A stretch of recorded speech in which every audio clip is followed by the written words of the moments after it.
All right. Welcome, everyone, to the Serious Angler podcast, where, as always, our main course for you will be talking and hopefully teaching you more about bass fishing. But of course, that does not come without a distraction or 10 here or there, especially on today's show. Whether you're here to learn or just hear some bassin banter, you guys are in the right spot. As always, I'm your host, Bailey Egbert. Here with me is the bassin captain, Mr. Andy Full. And we are without Idaho's finest, at least for the intro and outro of this show, because we do these after the actual episodes. That way we can better give you guys a preview and foundation for the show you're about to hear. But we do have Deacon at least for the show today with Mr. Mike Iaconelli. And I can't believe Andy. I feel like an idiot. And I don't know if it was out of just for the fact that he's so extremely busy compared to most folks in the industry, or out of nervousness because Ike's kind of like one of those idols. But it took 5 years to get Iaconelli on this show. Well, 5 years was worth the wait, I would say. It's a great one. It's Yeah. a great one. It's full of life advice, I would say, and things that you should do, etc. Then Business. it's a little different probably from most of our educational style Fishing podcast stuff. episodes. per Yeah, se. from It's fishing educational stuff, for but sure, but yeah. a different type of educational. It's more it's kind of cool to see like the maturity in like from what we know of him of growing up, right? Like crazy off the wall, up high, down low, and to see like the maturity of where he is at in today's life. And Ike is like everyone's idol, including mine, right? Like it's cool to see where his mindset is now shifted to and how he is preparing himself for after fishing success. And I think it's paramount that a lot of people do listen to this episode because there's more than just fishing that we need to be ready for in Yeah. life's adventures. And it can't just be fishing till you're 80 or 90 years old, because let's face it, as you get older, your body slows down and it's not something that all of us are going to be out to do. So Yeah. this one's good. Very well stated. Yeah. And I think we kind of pull, and obviously he does a great job of that. He's been on Bass Talk Live and so many other shows, Tackle Talk, things like that over the years. And obviously having his own show with Ike Live and Bass University and different things along the lines of there. But it was a cool pull the curtain back, especially from this business sense, his outlook on life and his mantra and his positive mindset. And because like a lot of people, all you see is the screaming, the never give up, all that stuff, which is his brand, his personality, which he talks about why some of that stuff is so important. But there's a reason why, over the years, 30 years being, this year he's been branding the Dirty 30, Right. 30 years in bass fishing. Why he's been one of the most successful anglers on and off the water in bass fishing, and it's because of what he's done off the water. And it's not just because of business decisions. It's not just because who he hangs out with or things like that. It's also who the person he is when there's not a camera on, if that makes sense. And I know I've heard other folks say it too, but I got to experience it and see it myself. Is there's this long freaking line, what, especially when you go to an expo or like the classic or things like that, and there's a long freaking line for people looking to take a picture with Ike, say hello to Ike, things like that, and he will wait till every freaking person is gone until he leaves. He'll make sure everyone gets said hello to, meets everybody with the same energy, smile on his face. He could be extremely hungover from the night before or having a horrible day, but you wouldn't know it. And that's one thing I think I love most about at least his personality from what I can gather in my limited experience anyway, but what I see from the outside looking in. And it's cool to see him kind of pull the curtain back on some of that stuff and kind of share how he's taken that to try to help Vegas, his son, maneuver his way through, tournament fishing and just fishing in general. And it's cool to see those correlations and things that that they've learned from that. But a great episode. Don't want to give up too much of it, but there is no business from the bass boat for this episode purely because nothing has happened in the industry since since we've talked to you guys since talked to you guys last. We're gonna try to bring as much as you guys know every week. We try to bring you a business from the bass boat segment, brought to you by our folks at Rec Lending. But if there isn't anything to be stated in the industry, we're just not gonna force something in there. With that being said, what I will say is, as always, Omnia Fishing is running sales for you guys repeatedly. Literally every week, there's a brand new sale going on over there. If you're not checking the new arrivals or the Omnia Pro Deal page, you guys are always have opportunities to save on really awesome products over at Omnia Fishing. Make sure you guys are always supporting our partners over at Hobie Eyewear, which we got actually some pretty cool stuff coming up at the end of June. And then, as always, our lithium choice here, our preferred lithium choice here at Serious Anglers, always Amped Outdoors. And mine is going to be getting put to work, Andy, because as a time of this episode being dropped, I will be, I guess I could say it because I haven't put it on my social or anything yet, but as the time of this episode, I'll be in Minnesota with the Humminbird Minn Kota folk. And the Amped Outdoors batteries will be getting used all week. And hopefully it's within the motor and getting churning up in grass because hopefully I am frogging and that's all I'm doing next week. That's hopefully the game Are plan. you driving out there or are you Oh, flying? yeah. I'm You're driving. driving. Oh boy. 18 hours, baby. Have fun. Oh, yeah. I leave Saturday. Gonna make probably 12, 13 hours. Hopefully make that all the way up to as close to the Mississippi River as I can. I'm gonna make a pit stops to see some folks, and I would go see Matt at Amped Outdoors. Take some time to see the shop, things like that. But try to make as much time as I can. That way, that Sunday morning, I can fish most of the day because then Monday meeting up with the Humminbird and Minn Kota folk. That's gonna be pretty cool. I'll be like fishing with Sam Sobey and some of those other folks within the team next week. So really looking forward to that. And obviously, if you're hearing this episode on Wednesday, you probably have already seen it on my social. But some cool stuff to come from that anyway. But Awesome. Have fun. um, Safe travels. Crack them. I hope, yeah, I'm just excited for the exploration, man. Minnesota has always been high up on my list of places I want to keep exploring. Obviously, because it's the land of the 10,000 lakes, but just because, especially for the kayak guy, it's such a great state to go to. In the summertime, just because lakes freaking everywhere. Yeah, you Places can that, cross the especially road kayak. and be on a new lake. Yeah, I can go hit 4 in a day. Like it's gonna be cool. Have a few days to film with them, have some fun with those guys, and then I'll have a few days I'm gonna stay and just fun fish on my own. And so it'll be cool. But 18-hour drive, not really looking forward to it, but also looking forward to it. It's always kind of like that. You're so hyped, you get on the road, and you're an hour and in, you're like, damn, 17 hours left. I'm only in Pennsylvania. Yeah. No. Yeah. It's one of those. But I think man, if we don't have anything else for the folks, I don't want to waste any more time. I want to get to Yeah, let's get into Mike. yeah. Without Absolutely. further ado, folks, Mr. Mike Iaconelli. All right, folks. We are here joined by the one and only Mr. Mike Iaconelli. Ike, what's going on, bro? What's up, fellas? How you doing? Putting us to shame right now with the stash, bro. That's The what I'll say. stash. Yeah, the crazy thing about it too, and this will make you feel worse, is this is probably 4 weeks of not Oh cutting my it. gosh. Yeah. So, but here's the backstory to that, and I can tell you because my son Vegas is 14 and he's already getting a dark stash. So when I was young, I had a mustache since like the 7th grade. I'm not kidding you, and like it, to the point where it was so bad. I was like a freshman in high school getting served with a fake ID. I would just walk in, I would light up a cigarette. I'd have a mustache, so half the time they wouldn't even card me. The other half, they'd card me, and I would give them this super super strange fake ID. And I had made it the Berlin Mart, and the Berlin Mart around here in the Philadelphia area is like this giant flea market, but anything goes there. It's one of those shady flea markets. So you would go there, and this doesn't work now. We're talking late 80s here, mid 80s, late 80s.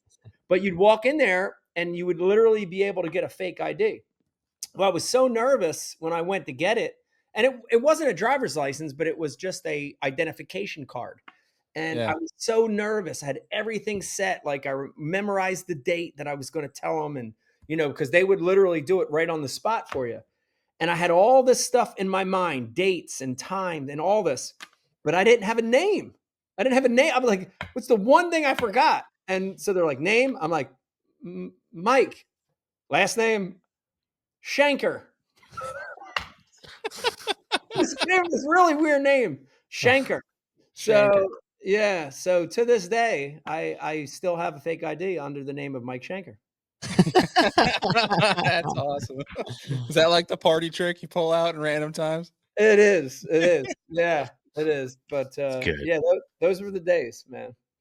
That's incredible. I don't even know where to take it from there. I mean, this little crap right here has been like 4 years in the works, let alone 4 years. He's been growing that since 7th grade. It's 7th grade, Yeah. right? Yeah, pretty Well, much. it looks good, Bailey. It looks nice. You don't have to be nice. You don't have to be nice. Dude, for real though, like looking back on it, you've had some crazy facial hair over the years and probably some of like the top 10 in fishing, I would say.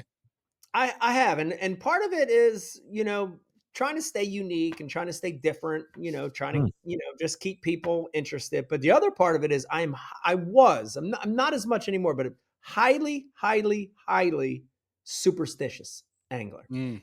So part of that, like, some of the normal stuff. And then I had some really quirky stuff. I think everyone has a couple little things, but one would be facial hair. And so, I would like sort of rock a look, whether it was clean shaven, mustache, goatee, lamb chops, full beard, whatever. And if I kept doing good, I would keep that look. But the minute that role ended, I would hack it off and try something different. And so, this year I've tried like 8 different things. None of it's working. So, I don't know. I should maybe dress up as a woman or something. Try that. We got Never cross know. dressing I have going on makeup now. tonight. So, I don't know. Maybe I should try a dress next time. Yeah, you're gonna have to step up the game a little bit. Think outside the box. Real. Oh, that's crazy. That's good.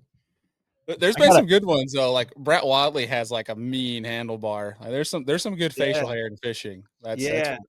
yeah. Yeah, I and don't know. it's funny too because I can remember back to some of those eras and when a certain look was working. And so Mhm. that one where I had those big handlebars, that was like around the TTBC era when the Texas Toyota Bass Classics were going to Conroe. And I've had some really good tournaments based around those handlebar mustaches, but I always got made fun of because they said I look like the dude from Dodgeball all the time. So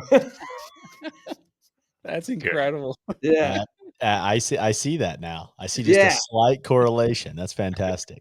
Yeah, I've got some, I'm not the guy like, so, you have, if you look at the Chronicles of Bass Fishing, you have some decent looking professional anglers, like Byron Velvick's probably one of the most Wasn't known. he like on Bachelor? Or He was on The Bachelor and he really, like, I'm a straight guy, but like good looking guy. And, he would like, people be like, oh my God, he looks like Brad Pitt, or, oh my God, this guy looks like Clooney. I would never get that. Mine would always be like the ugliest, most creepy dude out there. You know what I mean? You're like, yo, he looks like Eddie Munster from the Munsters. I'm Oh like, my God. that thanks. guy looks like Joe Dirt. Yeah. Yeah. Joe Dirt. The other one was the Priceline guy. I look like the Oh. Captain Obvious. I look like Captain Obvious. I don't know. I got the strange ones. I never got good ones, Hey, it Well, just it's means good you to got be character. unique. Yeah, that's all. Hey, It'd be worse if they can't find something, Yeah, exactly. it's better to be Exactly. seen for something, right? I That's mean, right. one thing that I think about, just quick side tangent here, that you've always done a good job on your boat sort of things is, Yeah. growing up watching bass fishing, I always remember the mouth on the front of your boats, right? Like on your hat right there, right? Like that was Yeah. always like, that thing just looks badass, man. That's a Yeah. cool deal.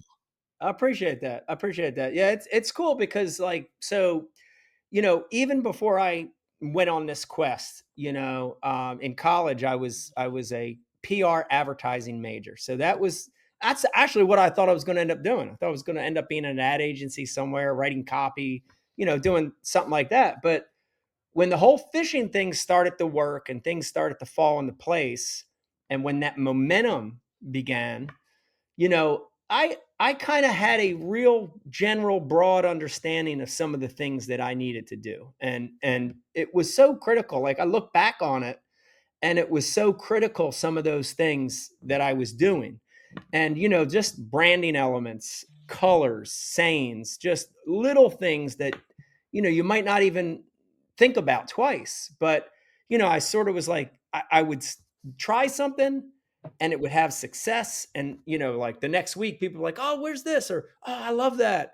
And then that's sort of how you would just build it up. But, the golden rule of branding. And I think a lot of young anglers don't even have this in their branding's not even in their vocabulary, but it should be. And if it is, the golden rule of branding is authenticity. And, you want to take pieces of you and build them into your brand, because the strongest brands are authentic brands. When a brand is not authentic and it's staged or it's pieced together by a creative from Baltimore, it doesn't work as good. It just doesn't. Oh, But yeah. when you can kind of piece those things together and then keep doing them, have longevity in those things, then you build a very strong brand. You build a strong fan base. You build a loyal fan base, and you build memories like what you just said. So, too many anglers I see. I won't throw anybody specifically under the bus, but I can tell you, classic champs, AOY champs, people that should know better. They're changing their boat colors every year. They're changing things every year, and it makes it confusing to the fans. It makes it confusing to the consumers. And that's ultimately what you're trying to do. Besides catch fish, you're trying to sell shit. So Yeah. Yeah. Yeah. You have all over, especially more nowadays. And I think you'd agree nowadays it's the off the water stuff that might matter even more than putting bass in the boat. It can. I Yeah. can tell you for me as an aging angler, I'm in the last quarter of my career. I had such a good career, so happy, so proud of it. But I'm toward the end, and so I think in the beginning it matters a lot, and at the end it matters a lot. And so as I get older and becoming less effective, on the water, which is just a reality of aging in this sport.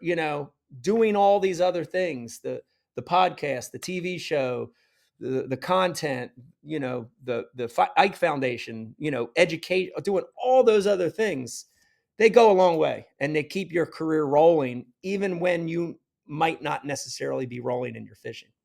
Mm. I love that. Yeah, Yeah. that's a good piece, man. I think Yeah. that's a big takeaway for a lot of people. Just career wise, like that natural progression of your bell curve, right? And it's like, hey, It, what else can I be doing towards the end there? yeah. I wish it was, I wish it wasn't like that. And obviously there are some, oddities in the sport. But I would tell you for the most part, that bell curve is steady across the board. It happens to the best of us. And, it's just, you would think that at the 30-year mark, which this is my 30th year, you would think that you would be better, but it doesn't work that way. And a lot of it is human nature. A lot of it is the aging process itself. A lot of it is your priorities in life. Mm. So generally, as you get older, you get worse in your performance. And like I said, there are some oddities, but you get hard headed and you get stubborn and you like what you like. And, you have done things a certain way for 30 years. So you're less apt to change. You're less free on the water. Like those things just happen. If you were a robot or a computer, it'd be a different story, but we're human. It's human nature. And like I said, the other thing is just I think your priorities change, especially when you've achieved a lot of the things that you've dreamt about from a very, for me, I've dreamt about the stuff that I got to do in the sport, like literally, like dreams.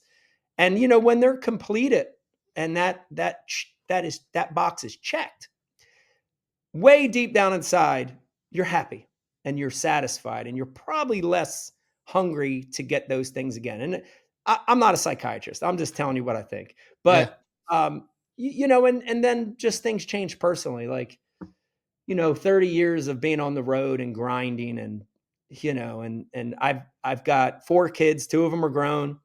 Man, I missed a whole lot with those older 2. And now I've got 2 younger ones again. And you get to the age where you're like, man, I don't want to miss those things. I don't want to miss the graduations and the high school dances and the big moments in their life that, I'm less happy about being out there on the road than I used to be. And that's Yeah. age, you know. Yeah, Yeah. totally.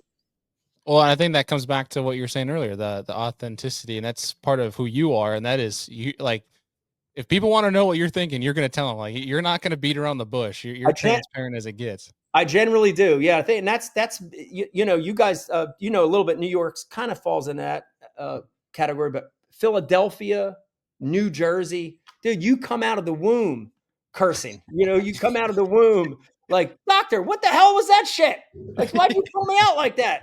Yeah. You know, so yeah, I mean, that's always been a part of who I am. But I think it was good for me. Not always. When I look back on my career, there were times when I wish I would have shut up. There were times I wish I would have did things different. Everybody makes mistakes. I've made my fair of big We're human. mistakes. Yeah, I made a lot of mistakes in the sport, but I don't regret having the personality that I have and approaching things the way I approach it. I don't regret any of it because I think, you know, if you take any of that away, then it doesn't end up the same. You know, you know, it's like one of the Marvel movies. You know, you just mess everything up, and I'm real happy with how it turned out. You know. Yeah. Yeah. Well, I think it's safe to say if you're authentically you, right, you're not going to regret anything because you're not Right. doing anything to alter. So, yeah, that's awesome. Yeah. Right. Kudos. Right. Now, I do wish I had the Thanos glove though, and I could just pretend forward-facing sonar never existed. That would be cool. You know, doesn't he snap his finger and just every FFS unit in the whole world just goes away? Went away Whoa, instantly. that'd be cool. Yeah. Gosh. I love that. Dude, you mentioned in some of the conversation we've already had, like on your recent YouTube videos, like you've been mentioning exactly kind of what we've been talking about, and which, by the way, I had texted you because I was pretty moved by one of the videos in particular, and I think while it might be some of the most simple stuff you've ever put out, I still think this is some of the best content you've ever put out because it's simply getting into the mind of yourself and what you're thinking about going through all of it. And obviously with Vegas growing up and being involved with that side, Yeah. you've mentioned a lot of what we've been talking about. And I think that I just wanted to applaud that content style Thank you. and what you've been Thank doing. you. It's been really good. And Andy had mentioned today when we were getting show prep that City Limits is coming back, man. City Limits is coming back. Yeah, Cool. I'm excited. Like as excited as you could be about that project. Just because it was, when I look back, it was like one of, if not the funnest thing I've ever done in the fishing industry. Like honestly, like legitimately just fun. And from so many different angles, but it's just, I love the urban fishing scene. I love the challenge. I love the dynamic nature of all these different fisheries, whether it's freshwater, saltwater, multi-species. Like I love the premise of the show. And then the other thing, and I've mentioned this before, but it's funny, man. Like in my travels, since those urban shows aired, you know, like at a boat show or a sports show or whatever, no one ever wants to come up to me, but like, hey, Mike, great job on winning that Delaware River tournament in 2014. Great job on winning the classic. Great job on Angler of the Year. That was awesome. I loved it. Nobody ever says that. Every single one of them says, I love City Limits fishing.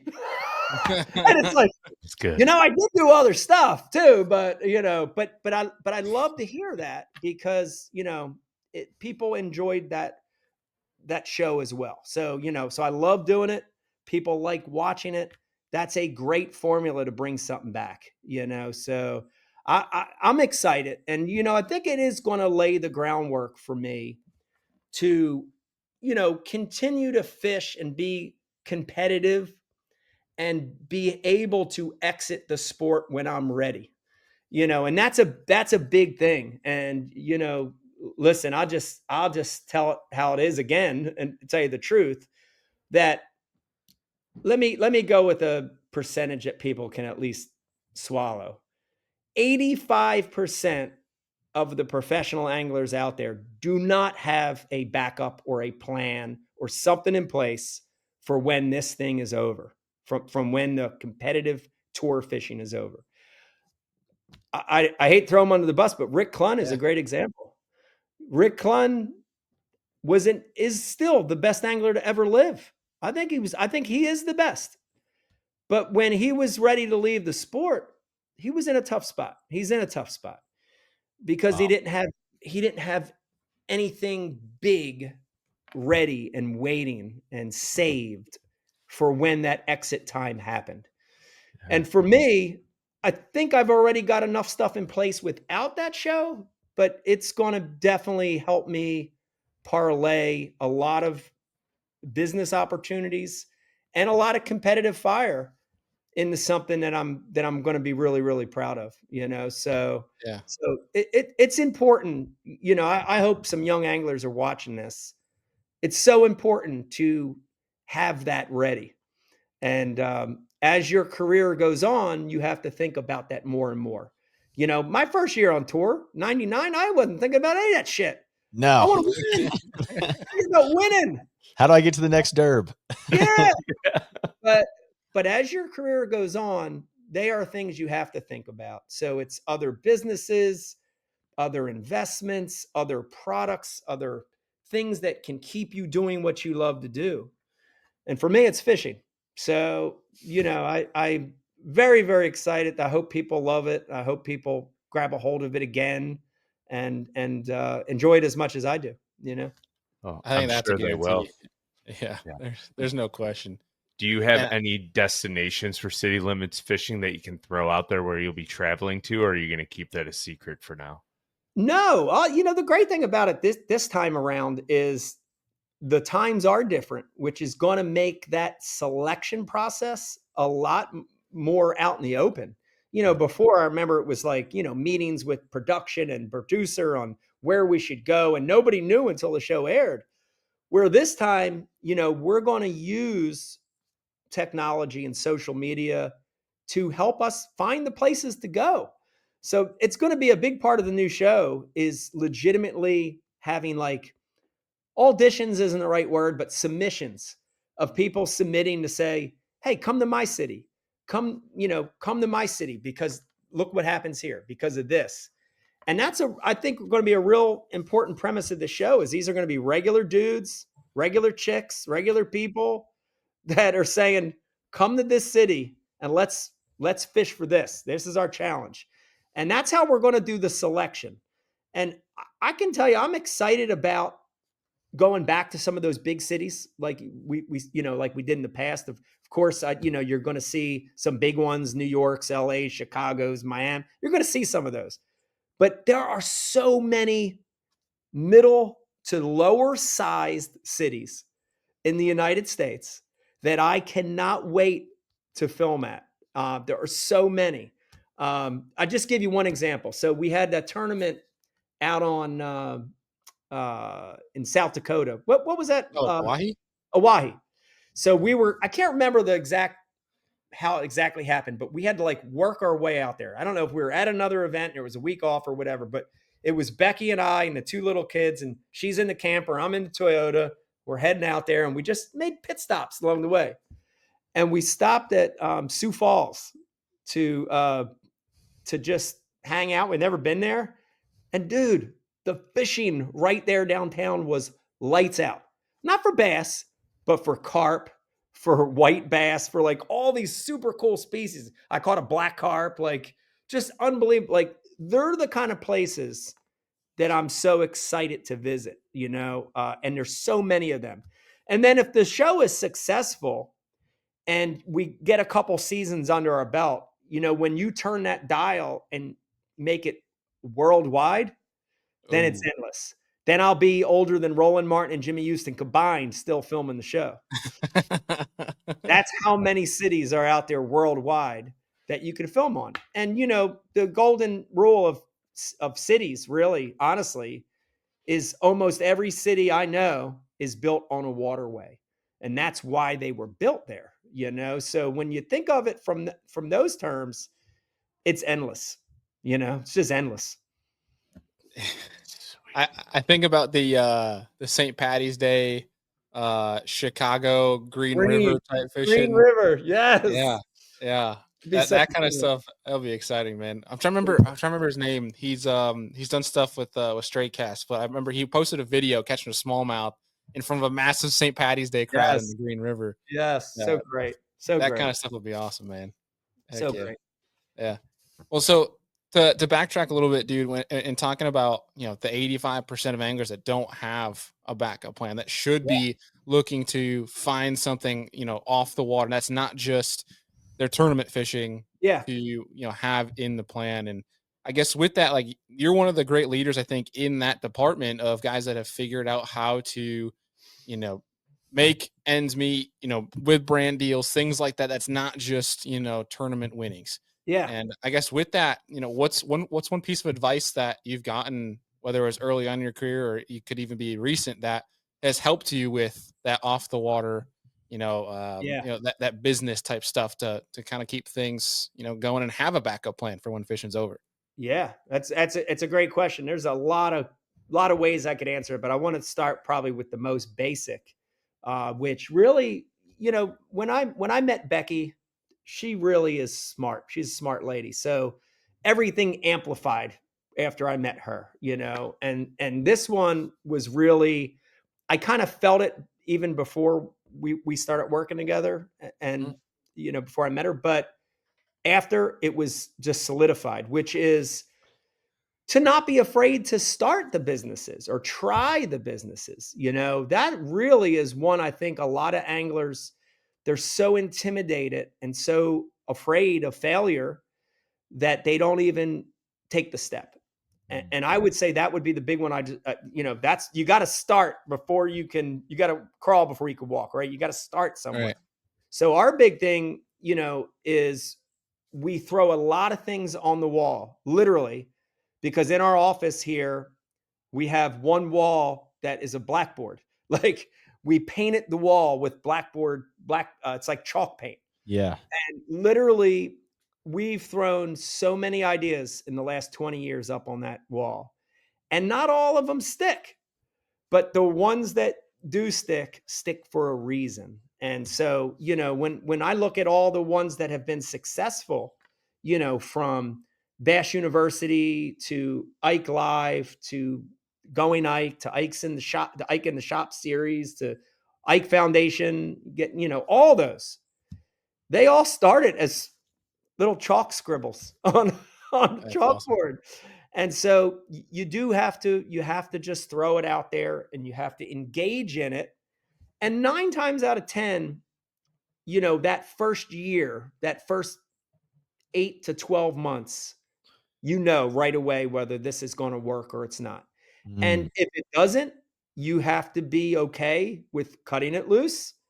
But if you feel that momentum and you feel energy behind it, positive energy, I'm a big believer in energy. If you feel that positive energy behind that project, that business concept, keep going, and then actually throw fuel on it. Like, right get Yeah. the down. can and be like, you know, and that's a good one, just because I think so many guys are scared or afraid. And Yeah. here's the other thing too, just to mention, is that we've built everything to this point around fishing. And the main reason is because I love it. Like, honestly, guys, I can tell you that I, right before we came on here, I know I like didn't try to log on to like 3 minutes before. I was out back making a couple casts. Like, I love it. I Hell love, yeah. I Love love it. throwing. I love the feel of something pulling back. I love the puzzle. So we've based all these other businesses around fishing.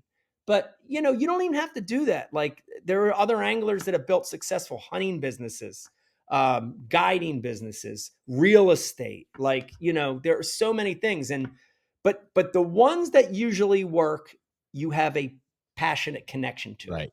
So, I do advocate that you have some kind of connection to it, and you got to do it. And when you start doing it, like I said, if things happen, if the sport crashes, like, you never know. Like, weird shit's happened this year, right? Like, if Yeah. things go away, if things fall apart, if this happens, if you lose a major sponsor, you have something else. And it's so important. And you get to be however old Rick is, in your mid to late 70s, and you just keep rolling, and you're still doing what you love to do.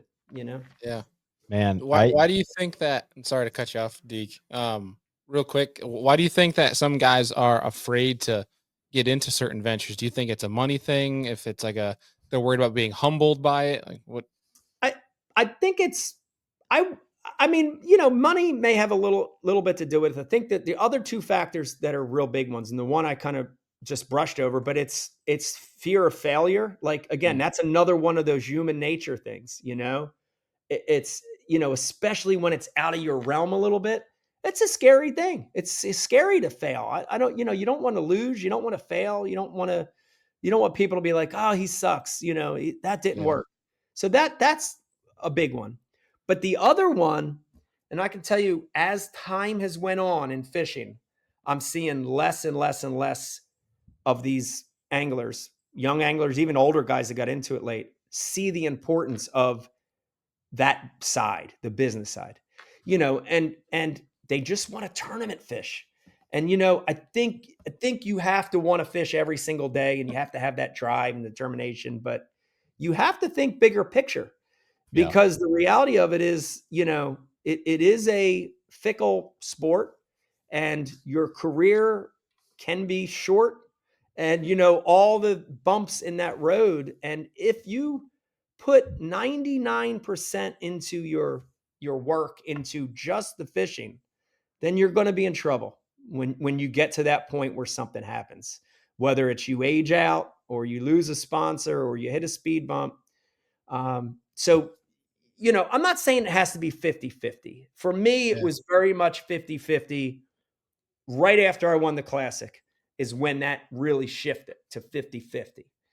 Before that, though, even I would say it was 60-40 or 70-30, where I knew that this other stuff was as important or almost more important sometimes Yeah. than actual fishing.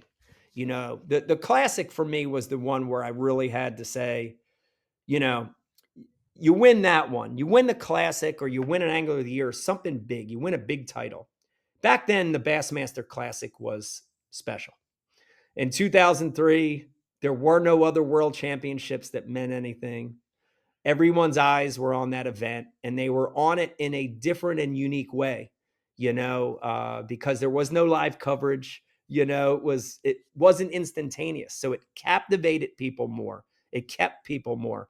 And when you won that, you had a 12-month window to take advantage of the most important thing that will ever happen in your career. It's not like that anymore, man. And I'm just being honest. And I'm not taking anything away from the skill of the anglers or the anglers, but the event itself is not like that anymore. And your window's much shorter. But even in that short window, you really gotta say, hey, this is what I want to do for the next 30 years. Or, man, it's amazing. I won the Classic. Hopefully I get another 5 or 10 out of it. I didn't do that. I won the Classic and said, I want to do this till I'm ready to get out. And at the time, I was imagining, being in a walker, and that's when I would get out. But that next year, I just took advantage. I said yes to everything. I took advantage to every opportunity. I hired a publicist. At the time, the Bassmasters staff was hunting and pecking for us, and it was an event that changed my life. From a fishing standpoint and from a business standpoint. yeah. Seems like it took full advantage. Yeah, it was a Yeah, lot of work. It was a lot of work that next year. I remember. there's a lot of really good tidbits, I think, for everyone, whether you're professionally fishing or not. But I mean, just so many things going on in all of our careers right now, and with our podcast. I appreciate the advice there. Yeah, Mm. The for idea sure. of when to cut stuff, when to add fuel to the fire, and the importance of it. I mean, I think something that relates to, and obviously you're a part of with the Bass University. When I had kind of our standalone show, Business from the Bass Boat, I had Pete on, and Yeah. this always stuck out to me, and was a clip actually on our social media as well at some point. But basically, he said, "Look, the recession hit, and my sponsor dollars slashed. This Oh one yeah. cut by a third. This one completely went away. This one all the way." And that's when 2008. Yeah. Yep. I remember like it was yesterday. Yep. That's when I knew I need to do something on my own and not just rely on these sponsor dollars and all this other stuff. And Correct. so anyways, that's always stuck out with me and sounds like same situation. Yep. And those speed bumps are going to happen in everybody's career, and sometimes it's not even your fault, it's just something like that. The economy crashes or the league takes a nosedive or whatever, stuff happens. So having stuff other than just your tournament fishing, your competitive tournament fishing is probably the most important thing you can do to have a long career. I think the best example out there, if you were to look at it, Skeet and Kevin have both probably have done a better job of that than anyone in the sport. Yeah. Yeah, I think there's very few brands that have tested the test of time, or lasted the test of time, I should say. Yours being one of them, and you see very few. So I think it goes to show, with the one, longevity, but two, being able to try various, different things. Like you're saying, throwing darts at the board, seeing what's going to stick. See what Yeah. sticks. See what sticks. And yeah, and like from a business standpoint, if you do it right, you'll make way more on these other things than you'll ever make tournament fishing. Again, if there are a few standouts, but like for me, like I remember before the classic and even after the classic win, like driving home. And you mentioned Pete. Pete was in the truck with me. We drove home from New Orleans, Louisiana, and another buddy of mine, John McGraw, really smart guy, works for the U.S. Mint, was in the truck with us, and we were driving home. Super long drive, 2-day drive. And, we were dreaming about, like, wow, what could we do? Let's do, what do we need? And I remember we were saying, man, wouldn't it be amazing? There's going to be a day when an angler can make $1 million in a year from the other stuff.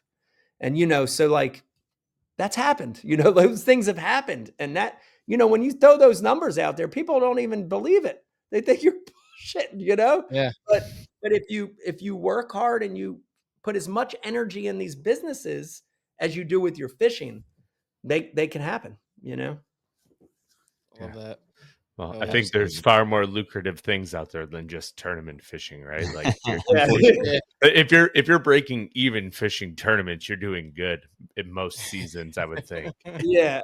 Yeah. And the other thing though, let me play devil's advocate. And I don't want to sour anybody's view of it either, because if things didn't happen the way they happened for me and I got to fish and do something I love to do, that's a very lucky thing too. So guys that are breaking even, if they're happy, that's the main thing, man. You got to 100%. be happy. You got to be happy in your life. It goes by so quick. Dude, 30 years for me, Thanos, gone. It was just it went by so fast. It's hard to believe. And I can't imagine looking back if I was unhappy, if I was sitting in an office, if I would have had gotten that advertising job. I don't think I would have been happy for 30 years. And I've had an amazing career. So, I'm lucky. And I don't want to make it sound like if you get to fish for a living and you're getting by, it's a blessing. It's great. Amen Absolutely. to that, man. That's for Yeah, damn and I sure. think everyone's different on what their goals are, right? And like you Right. said, that changes just along the journey. I guess kicking it back to fishing here, we learned a lot career-wise, but what is the body of water, one body of water that has taught you the most in your career? Oh wow. I would have to, I'd really like to give you two, but I would say Yeah, Lake give us Champlain. two. Oh, Yeah, yeah. I would say Lake Champlain and the Delaware River have Mm, taught me the most in my career about various elements of bass fishing, of all the other stuff like tide and water clarity and pressure, barometric pressure and movement and different techniques and tough, easy, and everything in between. Like if I look back, I think Lake Champlain and the Delaware River, but both of those I have fished for a really long time, like before I ever tournament fished those places. So Delaware River legitimately grew up on the banks of that river, like mm. in waders. And then Lake Champlain, I started fishing in 1990. The year I graduated high school, I started taking yearly trips up there with the fishing club that I joined. So, man, both those places are very dynamic in their own way. You know, Champlain is dynamic from the standpoint it has largemouth and smallmouth. It has deep, mid-depth, shallow, and they usually bite. Delaware River, Delaware River is unique from the standpoint that it's super stingy. It's terrible. It sucks. It's got dirty water. It's got an 8-foot tide twice a day. You know, like, but those things taught me as much or more than Champlain being an amazing fishery, you know. So I was real lucky growing up in New Jersey. Such a little state, you know, like you look at it and people think it's the armpit of America, and some places are in New Jersey, but I really did have access here, not just those two fisheries, but like the little stuff. I'm looking out my window, but the little stuff in New Jersey that taught me so much.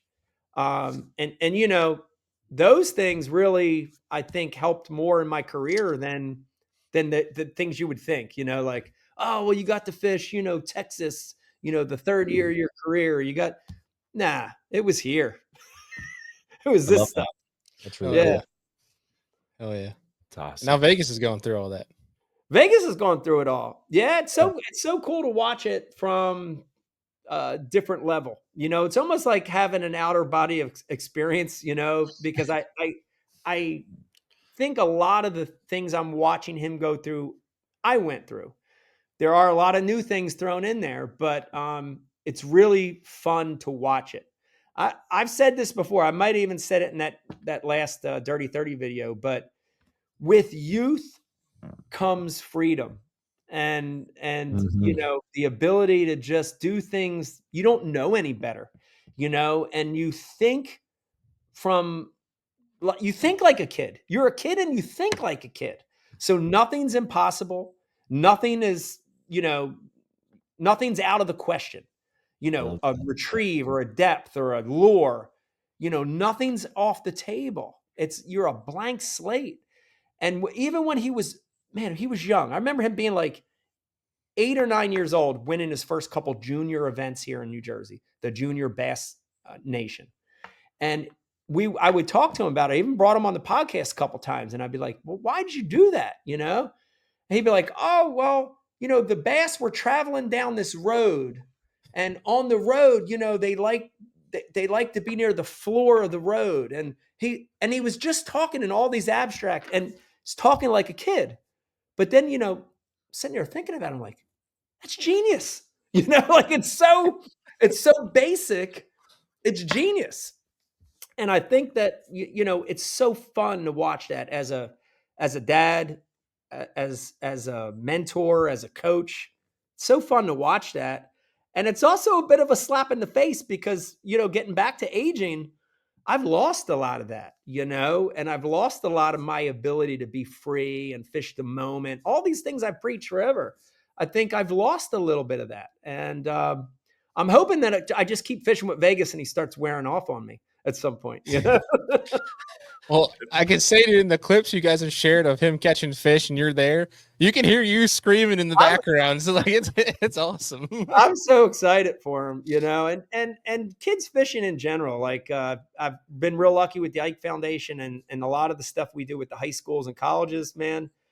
If that doesn't get you pumped up, there's something wrong, because seeing young kids enjoy the sport, make good decisions, do those things that you know are right, it's a good thing. And I've actually been criticized before, you know, with coaching Vegas. Like, he's my son, but I actually try to coach him, you know, and like critique what he's doing or try to bring it to his attention, you know, to try to shave his learning curve a little bit, because I've been through it, you know. So I remember the one at Manasquan Reservoir here in central New Jersey. Last year, he broke the New Jersey junior record. He weighed in 5 fish that weighed almost 23 pounds. It was 22 something pound bag. It's unbelievable.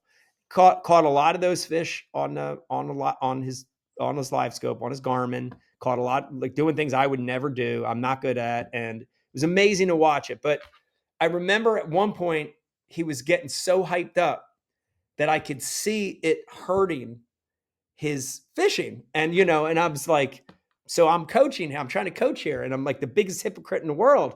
And I'm like, no. I'm like, bring it down a level. I'm like, you feel that? You feel that burn? Yeah. All right. Let's pretend you don't have a fish. I need you to calm down, refocus. You don't have a fish in the live well, and the video aired and people, the comments they had at me, they were like, what the hell? You can't say that. But, then I tried answering some of them and I'm like, yeah, I made that mistake. Like I look back on my career and if I could have reharnessed the energy that I saw in a couple tournaments, it's a first place instead of a second. It's a first place instead of a fifth. It's a top 10 instead of a 30th, And I think in my career, I let my high emotions get too high and I let my lows get too low. So I'm trying to teach him to balance it out. I'm not trying to take the fun out of it. I want him to have a blast and have fun. But, they're the kind of things that I'm trying to coach as well as being a dad, Yeah. Yeah. It's great advice, man. Cool to see. I got a fun little question for you. Like, at what point are you going to be like in a derby and you're going to be like, what would Vegas do in this situation? I've already done that. I've already done that. Not to the point where I'm calling them because Bass would probably DQ me for that, I'm sure, Not quite allowed. with all the DQing going on. But yes, I have thought in those terms. And, again, the hardest thing is thinking it and then doing it. That's the hardest thing. So, I know the mistakes that I've been making the last few years and I'm working on fixing them. But again, at 53, 30 years in, you're a lot less inclined to make those changes. You're kind of set in your ways, and that's just the way it is, There's nothing wrong with that. Yeah, really, there's right? nothing wrong with that. You're just living life at that point. Right. Just having a time. Right. So, well, that might be the cool part of the city limit stuff too, is experiencing some of that new stuff. You might find that you can get back to that. Like you're talking about the freedom of the youth. Yeah. That might help bring some of that back. Yeah. Well, it's funny because this year is a good example. I've had, very, very good practices for the most part this year. And I've had not so great events this year for the most part. And I think, there's something there that I'm doing in practice where I'm fishing free and I'm fishing wide open and I'm just, things are more on the table in practice. And then I get to the tournament and I'm so focused in on exactly what happened in practice and not what's happening currently, So I need to get back to figuring out that formula a little better. And it's a fine line. That's the thing, guys. It's not like a big thing, right? It's not like this giant thing that's in the way that you're like, look at that thing. It's like that big. It's Right. like a human hair. It's like pull a hair out of your head and look at it. That's the difference between making the right decision as making the wrong decision. So, as minute as that is, it's hard. It's hard to figure that right thing out, So I can tell you that for the most part in my career, practices and success in practice has led to a successful event. But again, times are changing. Things are changing. Technology's changing.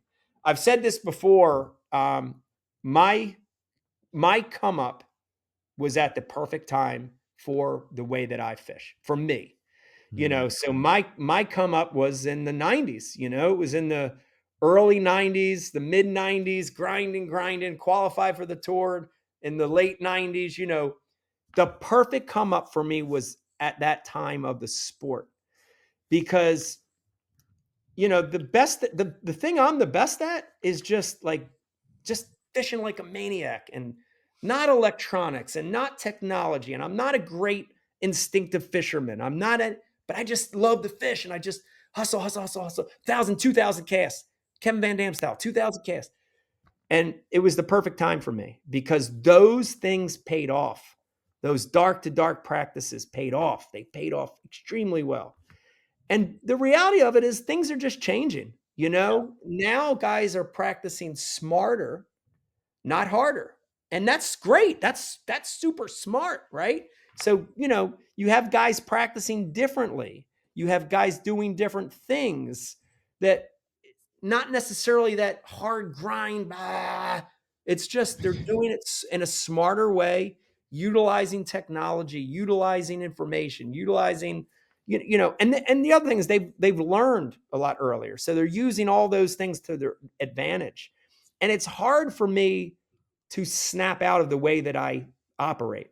I love the dark to dark. I love the grind. I love it. But but I look at it now and I'm like, I don't want to make it sound like hard work doesn't pay off, because it still does. But Sure. it is a different time in the sport.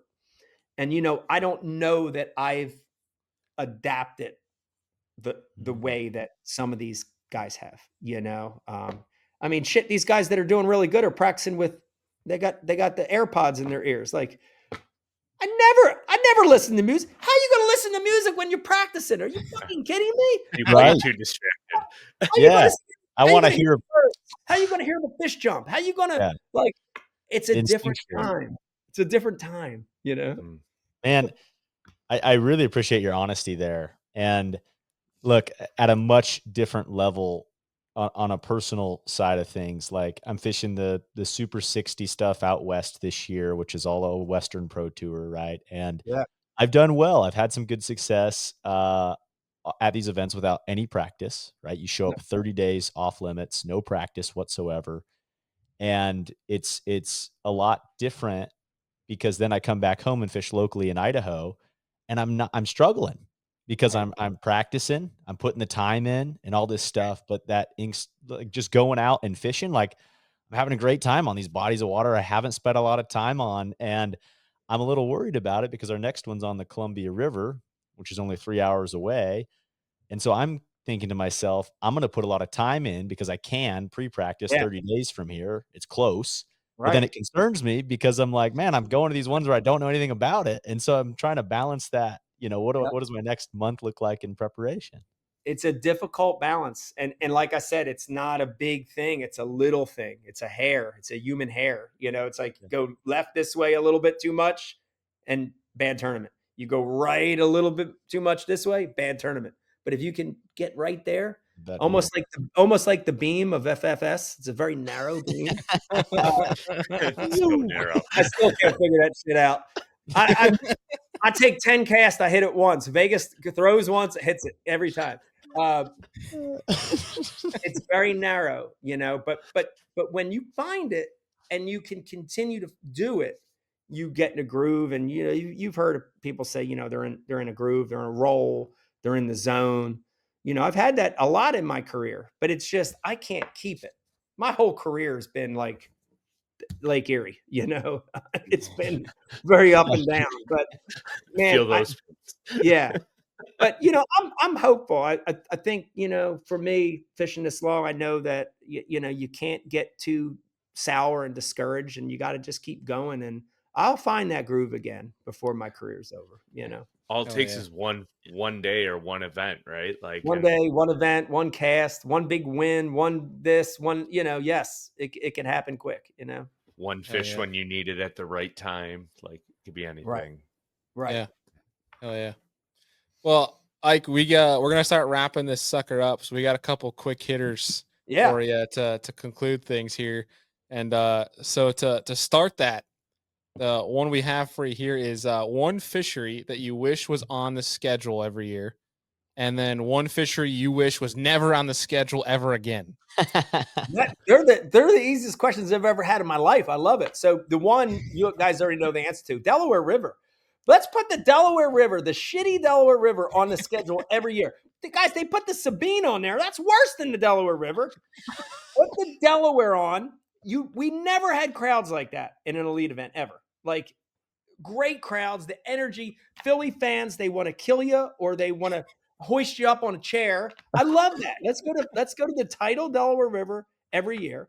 And I never, ever, ever, ever want another tournament in Florida ever on the schedule. Let's just get rid of the entire state, okay?